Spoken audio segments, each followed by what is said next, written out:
আমার হাতে একটা বোতল আছে। আপনারা ভাবতেছেন যে এটাতে কিছু পানি আছে। আপনারা ভাবতেই পারেন যে পানিতে রং মেশানো হয়েছে বা অন্য কিছু। এটা কিন্তু সাধারণ তরল না। আমি কিন্তু বোকা স্টুডেন্ট। তা আমি যখন ছোট ছিলাম, মানে পড়াশোনা তেমন পারতাম না। আমার বাবা-মা বলতো আমাকে, "এই তোর ক্লাসের ফার্স্ট বয়ের হিসু খা। হিসু খাইলে তোর বুদ্ধি বাড়বে।" তা এই বয়সে আসিও দেখি যে না, আমার বুদ্ধি কিছুই বাড়ে নাই।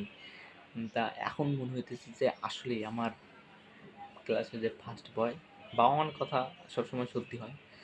সেজন্যে ভাবলাম যে আমার ক্লাসের যে ফার্স্ট বয়, তার হিসু আসলেই আমার খাওয়া উচিত। তা ওকে আমি কল দিছিলাম, দিয়ে বলছিলাম যে ফ্রেন্ড, তোর একটু হিসু দিস। তা ও পরদিন ক্লাসে আমার জন্যে এইটুকু হিসু নিয়ে আসছে, এইটুকু।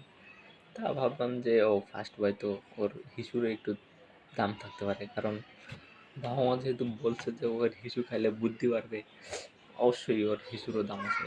এইটুকু হিসু দিছে। তা আপনারা ভাবতেছেন না এটা হিসু না, আপনাদের একটু ঝাঁকায় যদি দেখায় যে এটা হিসু নাকি, আপনারা অবশ্যই বুঝতে পারবেন যে এটা অবশ্যই হিসু। হিসু যদি না হতো তাহলে এরকম আকার ধরতো না, ফেনা হইতো না। আপনারা অবশ্যই বুঝতে পারছেন।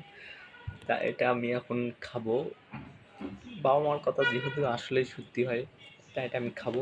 খাওয়ার পর দেখি আমার কি হয়, বুদ্ধি বাড়ে না কমে।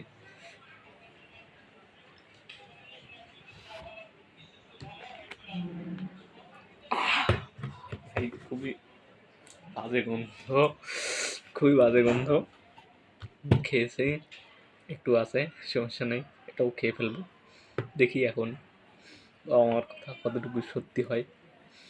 ইনশাল্লাহ। এই তো পড়তে বসলাম, এখন দেখি কতটা বুদ্ধি বাড়ে।